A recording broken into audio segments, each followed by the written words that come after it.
Hello दोस्तों, कैसे हैं आप सब। आज की हमारी कहानी है बहू की जुबान।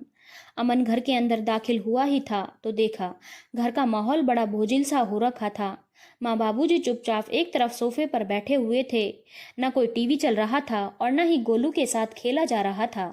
रोज तो इस समय माहौल बिल्कुल अलग सा होता था। क्या बात है बाबूजी, आज इतनी शांति कैसे। ना आप टीवी देख रहे हो और ना ही गोलू नजर आ रहा है। हमसे क्या पूछ रहा है, अपनी पत्नी से जाकर पूछो। बाबूजी ने दो टूक जवाब दे दिया। अमन को समझते देर न लगी कि कोई ना कोई बात जरूर हुई है, पर फिर भी शांत रहते हुए उसने पूछ ही लिया, आखिर हुआ क्या है। आप लोग नहीं बताओगे तो कौन बताएगा। आजकल बहू की जबान ज्यादा चलने लगी है। कोई लिहाज ही नहीं रहा कि बड़ों से किस तरह से बात की जाती है। मैं समझा नहीं माँ, क्या कहना चाहती हो। आज तो बहू तेरे बाबूजी के सामने हो गई।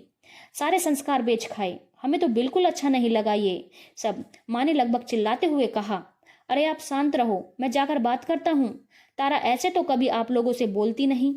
तो क्या हम झूठ बोल रहे हैं। अपनी पत्नी पर भरोसा है पर अपने माँ बाप पर नहीं। ऐसा ही है तो कह दो, हम हमारे बड़े बेटे बहू के पास चले जाएंगे।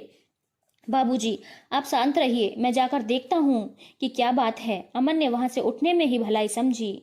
उठकर सीधे अपने कमरे में गया, जहां गोलू चुपचाप बैठा हुआ अपने खिलौनों से खेल रहा था और पायल कपड़ों की तह लगा रही थी। पायल क्या बात है, माँ बाबूजी क्या कह रहे हैं। उन्होंने बता ही दिया होगा ना कि आज मैंने उनसे जुबान लड़ाई है। हाँ बता दिया, पर मैं जानना चाहता हूँ कि ऐसा क्यों। तुम तो कभी माँ बाबूजी से ऊंची आवाज में बात भी नहीं करती थी। कारण नहीं बताया उन्होंने। बताया होता तो मैं क्या तुमसे पूछता। क्या करूं, बहू पर एक माँ हावी हो गई थी, इसीलिए। मतलब तुम्हें पता है ना बाबूजी की आदत हर बात में गाली गलौज करने की। आजकल उन्होंने नया खेल इजाद किया है। अब गोलू से बुलवाते हैं। माँ जी भी कुछ कहती नहीं, उल्टा गोलू के मुंह से सुनकर जोर जोर से हंसते हैं। इस बच्चे को थोड़ी ना पता है कि वह क्या बोल रहा है। बहू थी इसलिए बर्दाश्त कर लिया, लेकिन अब माँ हूं ये बर्दाश्त नहीं करूंगी। कई बार माँ को कह चुकी हूँ कि बाबूजी को समझाएं, पर नहीं। आज सुबह गोलू को दूध पीने के लिए कहा तो उसने दूध पिया नहीं। जब मैं उसे डांटने लगी तो उसने मुझे माँ बहन की गाली दी।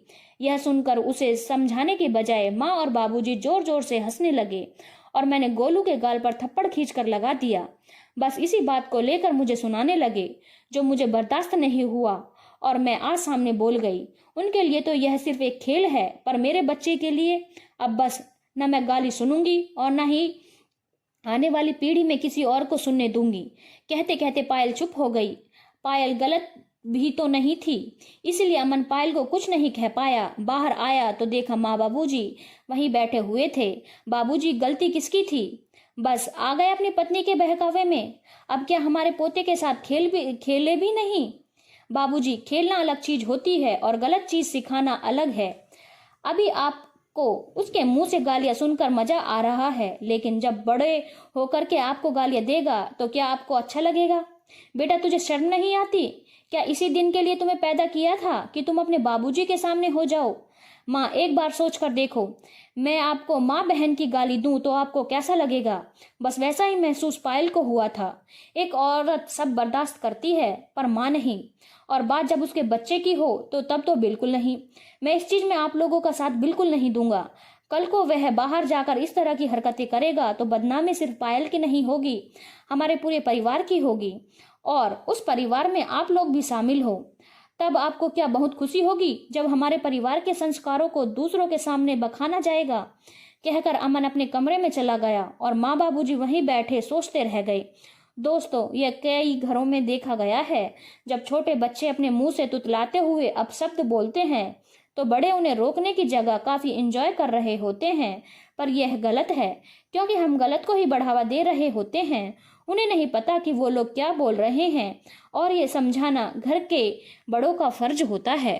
धन्यवाद दोस्तों। अगर आपको कहानी अच्छी लगी हो तो चैनल को लाइक, शेयर और सब्सक्राइब करना ना भूलें।